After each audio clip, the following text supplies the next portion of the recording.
Hi, today I'm gonna show you how to change ringtone and set custom ringtone on your POCO X6 Pro. First of all, we're gonna go to the settings, the gear icon, and we're gonna need to scroll a little bit down to the sound and vibration. And we're gonna go to the, right here, we're gonna go to the ringtone to see the list of pre-installed ringtones on your device.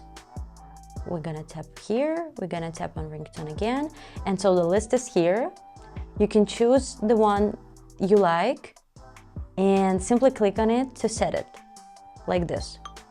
Nothing, you don't need to confirm anything, that's it. But if you would like to set your own ringtone, you just need to go back, and here's choose local ringtone.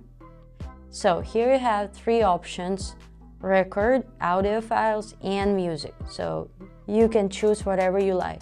And also you have a second option how to set custom ringtone. You go back to the pre-installed, you tap again on the ringtone, and here you will tap on the green plus icon in the right corner of your screen, and you will see the same menu: recorder, audio files, and music, like this.